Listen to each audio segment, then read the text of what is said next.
సామెత 28:20 నమ్మకమైన వానికి దీవెనలు మెండుగా కలుగును. కొంతమంది ఈర్ష్యపడుతూ ఉంటారు, అసూయపడుతూ ఉంటారు.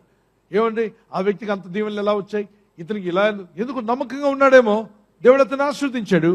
ఆ ఉద్యోగస్తుడు దీవించబడ్డాడు, నువ్వు సంతోషించి అతను చూసి అసూయపడితే నీకున్నది కూడా దేవుడు తీసేస్తాడు.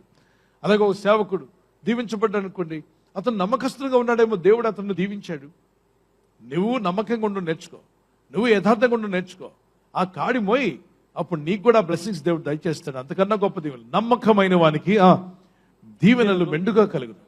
ధనవంతులగుటకు ఆతురపడేవాడు శిక్షణ అందకపోడు. ధనం కొరకు ఆతురపడ్డావా, నువ్వు శిక్ష పొందుకుంటావు. కానీ నమ్మకముగా దేవుడిచ్చిన పనిని చేస్తున్నావా? అది ఉద్యోగమైనా, అది చదువు అయినా, పేరెంట్స్ నమ్మి నేను కాలేజీకి పంపిస్తే బాగా చదువు, మంచి మార్కులు తెచ్చుకో, మంచిగా రిజల్ట్స్ తెచ్చుకో, సాధించు. కాన్సన్ట్రేషన్ పెట్టు, చదువు పైన ఫోకస్ పెట్టు.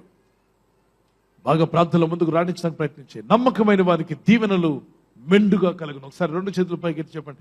నమ్మకమైన వారికి దీవెనలు మెండుగా కలుగును. మెండుగా కలుగును. హల్లెలూయా, హల్లెలూయా. ఎవరికైనా మెండైన దీవెనలు లేవు, సరుగుతూ గొరుగుతూ అందరం ఈర్ష్యపడతానంటే వాడు ఏం కానివాడు, నమ్మకత్వం లేనివాడు. నమ్మకంగా బ్రతికిన వారిని తప్పక దేవుడు దీవిస్తాడు, ఆశీర్వదిస్తాడు, ఫలింపజేస్తాడు, మేలు చేసి వర్ధిల్ల చేస్తాడు. దేవునికి స్తోత్రం, ప్రైజ్ ది లార్డ్. దేవుని ముందు నమ్మకంగా ఉండు, పేరెంట్స్ విషయంలో నమ్మకంగా ఉండు, నీ పనిలో నమ్మకంగా ఉండు. నీకు ఏదైనా ఎవరైనా పైసలు ఇస్తే ఆ 5 పైసలతో సహా లెక్కగట్టి మెజర్మెంట్ చేసి మీ పేపర్ మీద రాసుకుని ఇచ్చేసాను. మళ్ళీ చెప్తున్నాను, డబ్బు దగ్గర money can cancel many good relationships. అన్ని కూడా పాడు చేస్తుంది. కాబట్టి డబ్బు విషయంలో చాలా జాగ్రత్తగా లెక్కలు వేసి మరి ఇచ్చేసేయండి. ఎవరైనా ₹1,00,000 మీకు ఇచ్చారా, 10,000 మీకు ఇచ్చారా, అది మీరు ఇంత ఖర్చు పెట్టాక తీసుకొని రమ్మన్నారా, దానిలో ఖర్చు పెట్టి మిగిలిన దాన్ని 1/2 పైసా కూడా ఉంటుంది, పావలా కూడా మీరు లెక్క పెట్టి మీరు తిరిగి ఇచ్చారనుకోండి, అవతల వ్యక్తి ఏం కలుగుతుంది? నమ్మకం కలుగుతుంది. నమ్మకం అనేది క్యారెక్టర్, అది ఇంకా డెవలప్ చేసుకోవాలి. మీరు ఏముందండి ₹10 వాడేసాను, అలా కాదు. వాళ్ళు తిరిగిస్తే ఓకే, కానీ నమ్మకంగా చేస్తూ వెళ్ళండి. కొద్ది రోజుల తర్వాత మీరు చూడండి, మీరు అన్ని విషయాల్లో దీవింపబడడం ప్రారంభిస్తారు. దేవుని యందు భయభక్తి కలిగి ముందుకు సాగండి, అభివృద్ధి పరచుకోండి. ఏది దేవుడు మీకు ఇచ్చినా డెవలప్ యువర్ సెల్ఫ్, ముందుకు సాగడానికి ప్రయత్నం చేయి. ఈరోజు ఉద్యోగం లేదని అన్నారా, వెంటనే ఉద్యోగం మానేస్తాను అనుకో. వ్యాపారం లేని తేడా వచ్చిందా, వెంటనే అడ్డం తిరక్కు.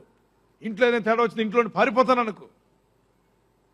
నో, దేవుని బిడ్డలారా, సహనం కలిగి ఉంటే మీరు మేలు పొందుకుంటారు, ఓర్పు కలిగి ఉంటే ఆశీర్వదించబడతారు. తొందరపాటు, ఓర్పు లేక చాలా మంది జీవితాలు నష్టపోయారట. ఓర్పు గొప్ప ఉపద్రవాలు జరగకుండా కాపాడుతుంది అన్నాడు. భార్య ఓర్చుకుంటే కుటుంబం నిలబడుతుంది, భర్త ఓర్చుకుంటే బిడ్డలు, కుటుంబం మంచి పేరు కలిగి ఉంటారు. ఓర్పు అనేది మేలు కలిగిస్తుంది అన్నవారు మరొకసారి గట్టిగా దేవునికి స్తోత్రం చెప్పగలరా? ఈ రోజు నుండి ఓపిక కలిగి ఉంటాను ప్రభా, ఓర్పు నాకు దయచేయమన్న వారు దేవునికి స్తోత్రం చెప్పండి. Praise the Lord. విశ్వాసంతో ముందుకు సాగుతున్న మీరంతా, ప్రభు ఇచ్చిన కాడిని మోస్తూ ముందుకు వెళ్తాను, ప్రభు యొక్క వాక్యానికి లోబడతాను, పరిశుద్ధాత్మ దేవుడు నాకు ఇచ్చిన ప్రతి బాధ్యత కూడా నేను తీసుకుంటాను, నాకు దేవుడు చేతిలో ఏ పని పెట్టినా శక్తి లోపం లేకుండా చేస్తాను అన్నటువంటి వారు బహుగా దీవించబడబోతున్నారు. మీరు ఆశీర్వదించబడే రోజు వస్తుంది. ఖచ్చితంగా నువ్వు సక్సెస్ అవుతావు నీ జీవితంలో. నమ్మగలిగితే దేవునికి స్తోత్రం చెప్పగలవా? హల్లెలూయా. అయితే ఈ రోజున మన ఫోకస్ దేని మీద? వాక్యం పైన, ప్రార్థన మీద, క్రీస్తు మీద ఫోకస్ పెడతాను. వాళ్ళ చేతుల పైకి ఎత్తండి. Let's pray. ప్రభా, ఈరోజు ఎవరైతే తీర్మానం చేసుకుంటున్నారో, మిక్కిలి చిన్న విషయాల్లో నమ్మకంగా ఉంటేనే మిక్కిలి గొప్ప విషయాలకు మమ్మల్ని నడిపిస్తావు. గొప్ప విషయాల్లోకి మేము ఎదగాలి అంటే మేము చిన్న విషయాల్లో నమ్మకంగా ఉండాలి ప్రభా. ఆ నమ్మకత్వం మాకు దయచేయండి, మమ్మల్ని ఆశీర్వదించండి. నీ ప్రజలను దీవించి ఆశీర్వదించి నీ సాక్షులుగా నిలబెట్టి వాడుకోమని, మీ నామాన్ని హెచ్చించుకోమని, నీ ప్రజలందరినీ ఆశీర్వదించమని, ఈ రాత్రి నెమ్మదితో పండుకొని సురక్షితంగా కాపాడబడినట్లుగా నీ అగ్ని కంచి వేసి మమ్మల్ని కాపాడండి.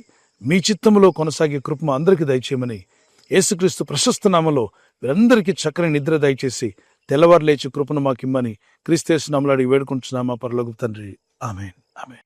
ఈ వాగ్దాన్ని మీతోనే ఉంచుకోకుండా లైక్ చేయండి, షేర్ చేయండి. అనేకులు ఈ యొక్క ఛానల్ సబ్స్క్రైబ్ చేసుకోమని తెలియపరచండి. సబ్స్క్రైబ్ చేయని వారు కూడా సబ్స్క్రైబ్ చేయండి. Good night. God bless you.